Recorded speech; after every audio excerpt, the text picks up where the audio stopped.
Hello class 10th information technology 402 में आज हम पार्ट बी का यूनिट नंबर 3 स्टार्ट करने जा रहे हैं। यूनिट नंबर 3 हमारा है डाटाबेस मैनेजमेंट सिस्टम। इस यूनिट में 8 सेशन है जो हमें पढ़ने हैं। पहला सेशन आपका है इंट्रोड्यूसिंग डाटाबेसेस, दूसरा है creating databases and tables, third है creating editing tables in design view, fourth performing operations on table, fifth queries in a base structured query language, form wizard and report wizard. So this all topic we need to learn. So first of all we starting a session number 1, that is introducing databases. हमारा session number 1 है introducing databases. इसमें हमारे learning objective है database functioning, designing to database, how to database work, advantage of database. तो database के बारे में इस चैप्टर में हमें पढ़ना है। तो डाटाबेस होता क्या है? एक कलेक्शन ऑफ इंफॉर्मेशन जो होती है, जो इंटर रिलेट करती है, आपस में रिलेटेड इन्फॉर्मेशन जो होती है, उन रिलेटेड इन्फॉर्मेशन को स्टोर करना, collection of related information in a systematic manner, है ना। एक सिस्टमेटिक मैनर में आप जो इन्फॉर्मेशन को स्टोर करके रखते हो वो आपका एक डाटाबेस होता है। A database refer to a collection of related data and a database system is basically a computer based record keeping system। तो ये computer based record keeping system है। मैनुअली हम फाइल में डाटा को स्टोर कर सकते हैं, ठीक उसी तरीके से कंप्यूटर में आप डाटाबेस में ह्यूज अमाउंट में डाटा को आप स्टोर कर सकते हैं। और database contains information about an particular enterprise, it's maintain any information but may be necessary to decision making processes involve in the management of the organisation. तो इसमें जो भी आपके एंटरप्राइज से रिलेटेड या जो भी whatever data you need to store for a long term for the future use, you can store in the database. The intention of a database is that same collection of data should serve as many application as possible।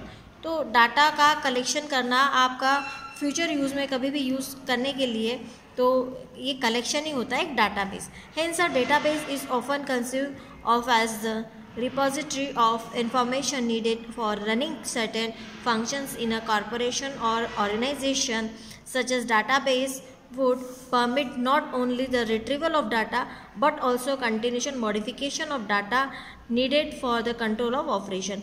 तो database में सिर्फ data को store ही करना नहीं, बल्कि उस data को store किए हुए डाटा को अपडेट करना, उसको हम डिलीट करते हैं, डाटा को डेटाबेस से रिट्रीव करते हैं, निकालते हैं, हम अपने अकॉर्डिंग डेटा को हम रिट्रीव कर सकते हैं डाटाबेस में से, है ना। So here is the definition of the database. Database refers to the collection of interrelated data and database management system is a computer program. तो डाटाबेस क्या होता है? एक collection of interrelated data होता है, और database जो है आपका DBMS जिसको हम कहते हैं, that is a database management system, is a computer program that manages the databases effectively and efficiently. तो आपके डेटा को इफेक्टिवली एंड इफिशिएंटली वो मैनेज करते हैं। In a typical file processing system, तो अगर टिपिकल फाइल की बात करते हैं तो फाइल में आप डाटा को स्टोर करके रख सकते हैं, बट अब मैनुअली फाइल को स्टोर करना और उसको संभाल के रखना बहुत ही कॉम्प्लिकेटेड हो जाता है। Permanent record are stored in various file. तो जो परमानेंट रिकॉर्ड होते हैं डिफरेंट फाइल में आप स्टोर करके रख सकते हैं manually. A number of different application programs are written to extract record from add records to the appropriate files, but the scheme has number of major limitations and disadvantages। तो आप manually जो चीज़ें आप करते हो या फिर आप दूसरा और कोई भी माध्यम से आप अपने डेटा को स्टोर करके रखते हो, लेकिन इसके डिसएडवांटेजेस बहुत है। जो डिसएडवांटेजेस इस डाटाबेस ने दूर कर दिए, कौन से? जैसे कि डाटा रिडंडेंसी मतलब डुप्लीकेशन ऑफ डाटा। एक फाइल में डाटा है, फिर दूसरी फाइल में भी सेम डाटा है, तो रिडंडेंसी हो रही है। उसके बाद में इनकन्सिस्टेंसी होती है। इनकन्सिस्टेंसी क्या है कि आपके एक फाइल में डाटा, उसी नाम का डाटा कुछ और है और दूसरे फाइल में उसी नाम का डाटा कुछ और लिखा हुआ है। आगे इनकन्सिस्टेंसी को भी हम डिटेल में देखेंगे। और अनशेयरेबल डेटा, उस डाटा को हम क्या शेयर नहीं कर सकते। अनस्टैंडर्डाइज डेटा, एक डेटा का कोई स्टैंडर्ड वहाँ पे नहीं होता है, किसी भी फॉर्म में वो डेटा स्टोर करता है। Insecure data, that was not safe and incorrect data. So ये सारी चीज़ें जिससे होती है वो मैनुअल सिस्टम में या अदर सिस्टम में होती है, लेकिन डेटाबेस ने इन सारी चीज़ों को जो है दूर कर दिया, एलिमिनेट कर दिया है। A database management system is answer to all this problem as it provides a centralise control of the data. क्योंकि इसमें सेंट्रलाइज डेटा इसने प्रोवाइड किया है, तो कहीं कोई मिस्टेक या फिर कहीं रिडंडेंसी या इनकन्सिस्टेंसी वाली बात नहीं रह जाती है, क्योंकि डेटा एक जगह है, आपका सेंट्रलाइज्ड है data. For instance in a residential, यहाँ पे उसी चीज़ के लिए एक एग्जाम्पल भी दिया गया है कि एक रेसिडेंशियल स्कूल है जहाँ पे हॉस्टल है और स्कूल भी है ना। So if 2 files are being maintain, यहाँ पे 2 फाइल है, one for the school and another for the hostel. एक फाइल है स्कूल के लिए और दूसरी फाइल आपके हॉस्टल के लिए है। अगर मान लो किसी स्टूडेंट का डाटा या एड्रेस मान लो हॉस्टल वाली फाइल में तो अपडेट हो गया, लेकिन स्कूल वाली फाइल में अपडेट ही नहीं हुआ है, तो यहाँ पे बात आ गई इनकन्सिस्टेंसी की, क्योंकि सेम नाम का जो स्टूडेंट है, सेम स्टूडेंट है, उसका एक फाइल में डाटा कुछ और है और दूसरी फाइल में डाटा कुछ और है, तो इसको कहा जाता है inconsistency. So that is, it might create problem. As for the student who lived in a hostel, the records are stored in a 2 separate file, that is school file and the hostel file. अब उसका record दोनों file में store है. Now consider a situation in which a hostelers inform the school authorities as well as the hostel authorities about the changes of his correspondence address. तो उसने क्या किया, inform तो किया, लेकिन ज़रूरी नहीं कि अपडेट हो। What will happen if the school authorities forgot to change the students address. School वाली फाइल में वो चेंज ही नहीं हुआ है, but the hostel files modified the with change address, लेकिन जो उसकी हॉस्टल की फाइल थी उसमें वो अपडेट हो चुका है। Now with address hostel files और school files will be considered to accurate one. तो अब कौन सा एक्यूरेट माना जाएगा, स्कूल वाली फाइल का या हॉस्टल वाली फाइल का, क्योंकि दोनों जगह सेम नाम का स्टूडेंट है लेकिन उसका एड्रेस अलग है। So there are 2 addresses pertaining to a same student. Such a situation is called a data inconsistency. इसी बात को डेटा इनकन्सिस्टेंसी कहा जाता है, जहाँ पर एक फाइल में डेटा कुछ और होता है, दूसरी फाइल में डेटा कुछ और होता है, सेम एंटिटी का डेटा डिफरेंट और दूसरी फाइल में different, that is a data inconsistency. This arises because same data is stored at multiple places separately. क्यों हुआ, क्योंकि सेम डेटा आपका मल्टीपल जगह पे आपका सेपरेटली स्टोर है। अब हर जगह अपडेट करना ये मैनुअली कहाँ तक पॉसिबल है। Similar type of some other problems data can also occur if a data is replicate not stored properly। तो डेटा रेप्लिकेट या फिर प्रॉपरली स्टोर नहीं भी रह सकता, तो ये सारी चीज़ें इसमें प्रॉब्लम्स आती है अगर मैनुअली आप करते हो। तो डेटाबेस मैनेजमेंट सिस्टम जो है इन सभी चीज़ों को इसने एलिमिनेट कर दिया है। हाउ डेटाबेस वर्क, डेटाबेस का वर्किंग कैसे है या कैसा डेटाबेस वर्क करता है आपका। तो डाटाबेस जो है आपका बहुत ही ह्यूज अमाउंट में डेटा को स्टोर कर सकता है, सिस्टमेटिकली मैनर में आपका डेटा जो है स्टोर करता है। और database system do not maintain separate copies of the same data. Same data के लिए कोई अलग अलग कॉपीज वो मेंटेन नहीं करता, डेटा जो है उसका सेंट्रलाइज्ड होता है। All the data are kept at one place, एक जगह पे डेटा स्टोर होता है, that is called a centralised data. All the application that requires data refer to the centrally maintain database collection of data. Now if any changes to be made to a data, it will be made at just one place। तो सोचने वाली बात है, अगर data आपका centralised है, अगर कुछ चेंजेस किए, कुछ अपडेशन किए, तो आपको एक ही जगह पे अपडेट करना होगा। ऑटोमेटिकली एक जगह पे अपडेट हुआ है तो सब जगह वही डेटा आपका रहेगा।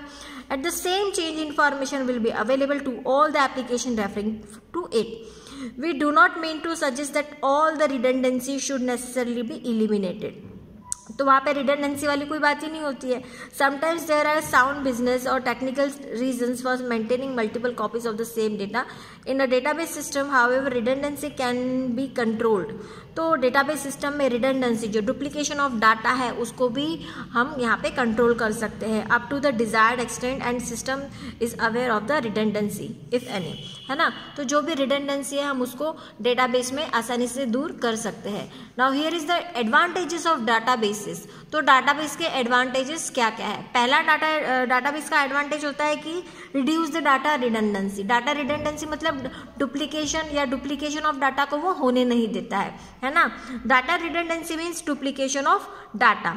Non database system maintain separate copy of a data for each application, है ना। नॉन डेटाबेस जो सिस्टम होते हैं वो सेपरेट कॉपी है मेंटेन करते हैं. For example in a college student record are maintain and hostel also maintain record of all those student or the college student who live in a hostel, even though the record of a hostel students are already being maintained by the college and the hostel keeps the separate copy of it.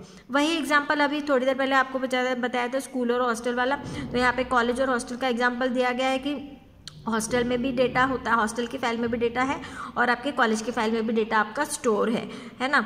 So that is as far everything goes well the above mention file processing some work well but duplication of data may lead to inconsistency. अभी inconsistency भी हमने देखा था कि क्यों हो रही थी इनकन्सिस्टेंसी और incorrected data at the same time mention in the second paragraph. हमने यही अभी पढ़ा था कि इनकन्सिस्टेंसी हो सकती है, डुप्लीकेट हो रही है, आप इसी फाइल का same data store separate file में कर रहे हो तो इनकन्सिस्टेंसी होने की चांसेस होती है. लेकिन डेटाबेस ने जो है ये रिडंडेंसी को ही रिड्यूस कर दिया है या दूर कर दिया है.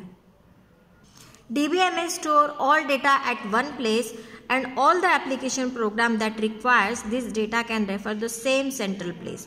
तो जो भी रिडंडेंसी है DBMS ने पूरी तरीके से दूर कर दिया है क्योंकि डेटा जो है उसने एक ही जगह पे स्टोर करके रखा हुआ है, डेटा को सेंट्रलाइज करके रखा हुआ है और सभी एप्लीकेशन को ये सेंट्रलाइज डेटा प्रोवाइड करता है. This centralise make sure that the data remain consistent and secure. तो ये जो सेंट्रलाइजेशन जो होता है ये इसकी श्योरिटी लेता है कि डेटा जो है आपका कंसिस्टेंट रहे और एकदम सिक्योर रहे. The next point is databases can control data inconsistency to a large extent. तो इनकंसिस्टेंसी के बारे में हमने पिछले पैराग्राफ में भी पढ़ा था कि इनकंसिस्टेंसी को इसने बिल्कुल दूर कर दिया है. क्यों? क्योंकि डेटा आपका सेंट्रलाइज्ड है और एक बार अपडेट करने से वो ऑलमोस्ट पूरा का पूरा ही अपडेट हो जाता है और हर एप्लीकेशन को वो अपडेटेड डेटा ही प्रोवाइड करता है. ऐसा नहीं कि दो अलग अलग सेपरेट फाइल है और दो सेपरेट फाइल में से एक जगह डेटा कुछ और है दूसरी जगह डेटा कुछ और है तो वहाँ पे इनकंसिस्टेंसी हो जाती है. लेकिन इसने इनकंसिस्टेंसी को पूरी तरीके से दूर कर दिया है. This is a really correlate of a previous point when a redundancy is not controlled. जब redundancy control नहीं होता है there is a maybe occasion on which the two entries about the same data do not agree. तो अगर जहाँ पे redundancy control नहीं हो रहा है तो वहाँ पे आपका जो है सेम डेटा है उसका एंट्री दो अलग अलग जगह पे अलग अलग हो सकता है. That is when one of them stores the updated information and the other is does not. एक जगह अपडेट है दूसरी जगह अपडेट नहीं है. At such times database is said to be the inconsistent. Obviously an inconsistent database will provide incorrect और conflict information. तो inconsistent data जो है वो इनकरेक्ट डेटा माना जाता है या कॉन्फ्लिक्ट इन्फॉर्मेशन में कॉन्फ्लिक्शन होता है. By controlling redundancy the consistency the inconsistency is also control. तो रिडंडेंसी के थ्रू ही आपकी इनकंसिस्टेंसी भी कंट्रोल होती है. Even if there is some redundancy retain in the database due to some technical reason the database management system ensure that any changes made to either of the two entries is automatically made to the other. तो automatically जो है जो भी changes किए हैं वो update हो जाए ये डेटाबेस पूरी तरीके से ध्यान रखता है. The process is known as propagating update. इस प्रोसेस को ही कहा जाता है प्रोपोगेटिंग अपडेट. ऑटोमेटिकली जो अपडेट होता है वो प्रोसेस होती है आपकी propagating update. Multiple mismatch copies of the same data is known as data inconsistency. This is the definition for the data inconsistency. ये जो डेफिनेशन है जरूरी नहीं कि आपको डेफिनेशन की डेफिनेशन ही पूछी जाए, एमसीक्यू में भी पूछा जा सकता है कि multiple mismatching of copies is what. So that is a inconsistency, data inconsistency. Next is data फैसिलिट sharing of data.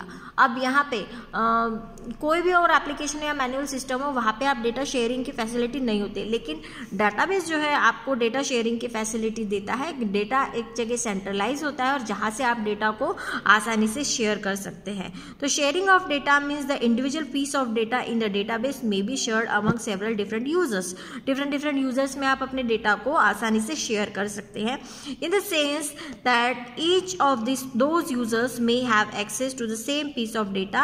Each of them may use it for a different purpose. तो हर एक व्यक्ति या हर एक को ये जो डेटा है वो एक्सेस करने दिया जाता है या शेयरिंग हो रही है। The database management system make sure that not only the existing application can share the data in the database but also the new application can develop to operate against the same stored data. तो ज़रूरी नहीं कि सिर्फ database ही हो, सिर्फ existing applications को ही share करे, बाकी डिफरेंट एप्लीकेशंस को भी ये शेयर करने के लिए एनेबल होता है। और it can be said to that the data requirement of a new applications में be satisfied without having to create any new stored file. तो इस तरीके से जो है आपको डेटा शेयरिंग में भी फैसिलिटी मिलती है। फिर बात करेंगे हम डेटा इन्फो स्टैंडर्ड। एक डाटाबेस का एक स्टैंडर्ड होता है जो कि बाकी अदर फाइल में या मैनुअल सिस्टम में आपको ये स्टैंडर्ड नहीं पता लगता या नहीं नज़र आता है। तो इसका एक स्टैंडर्ड होता है जैसे कि डेटा प्रॉपर वे में आपको एंटर करना है या डेटा का एक स्पेसिफिक एक स्टैंडर्ड होता है, उसी स्टैंडर्ड से ही आपका डेटा जो है डेटाबेस में स्टोर होता है। और the database management systems can ensure that all the data that is stored centrally follow the application standard, applicable standard. जो भी एप्लीकेबल स्टैंडर्ड है, जैसे कि आपको नंबर्स जो है, फॉर एग्जांपल कोई नंबर आपको डालने तो you should enter the between this range, तो एक स्टैंडर्ड होता है उसका, उस स्टैंडर्ड के अकॉर्डिंग ही डेटा इसमें एंटर कराया जाता है। There may be a certain standard laid by the company और the organisation using the databases. तो कंपनी या ऑर्गेनाइजेशन अपने अकॉर्डिंग अपने रूल्स या रेगुलेशंस के हिसाब से डेटा को एंटर करवाते हैं। और there may be a certain industry standard that must be satisfied by the data. तो एक कोई भी इंडस्ट्री है या कोई ऑर्गेनाइजेशन है, अपने स्टैंडर्ड के अकॉर्डिंग वो डेटा को एंटर करने के लिए, एंटर या स्टोर करने के लिए वो कैपेबल होते हैं। Similarly there may be a national और इंटरनेशनल स्टैंडर्ड्स और standardised stored data format is particularly desirable as an aid to the data interchange और a migration between the system. तो इस तरीके से जो है एक स्टैंडर्ड मेंटेन करता है, आपका डेटाबेस एक स्टैंडर्ड मेंटेन करता है। Database can ensure data security. अब डेटा सिक्योरिटी का मतलब है कि आपका जो डेटा है, आप जो डेटाबेस में जो डेटा स्टोर करते हैं वो बिल्कुल ही सेफ होता है, सिक्योर होता है। दैट मीन्स कि अनऑथोराइज्ड एक्सेस वो किसी को नहीं देता है, जो ऑथराइज्ड यूज़र है उसी को वो एक्सेस करने देता है। तो इस तरीके से जो आप डेटाबेस में जो डाटा स्टोर करते हो वो बिल्कुल सेफ होता है, सिक्योर होता है। The information stored inside the database is sometimes a great value to a corporation, there must be kept secure and private. तो ये इंफॉर्मेशन आपकी बिल्कुल जो है प्राइवेट होनी चाहिए और सेफ होनी चाहिए। Database management system ensure the data security and privacy by ensuring that all only mean of access to the database through the proper channel and also by carrying out authorisation checks whenever access to sensitive data to attempted। तो जब भी कोई भी data या sensitive data आपका कोई access करने जाता है तो ये मेक श्योर रहता है कि मतलब कि आपका जो है अनऑथराइज एक्सेस ना हो, सिर्फ ऑथराइज्ड एक्सेस ही इसको मिले। उसके बाद में एक बात करेंगे flat versus relational database system की।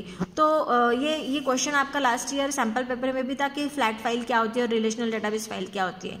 तो फ्लैट फाइल का मतलब होता है कि जब आपका डेटा सिंगल फाइल में स्टोर होता है तो वो आपका फ्लैट फाइल होता है या फ्लैट डेटाबेस होता है ना। When all the data is stored in a one file then such a data base is called a flat database. And इसका एग्जांपल है स्प्रेडशीट जो होती है आपकी, जिसको हम कहते हैं एक्सेल या फिर हम या ओपन ऑफिस पढ़ रहे तो ओपन ऑफिस कैल्क। तो स्प्रेडशीट जो है एक फ्लैट फाइल का एक एग्जांपल होता है, एक फ्लैट डेटाबेस कहलाता है।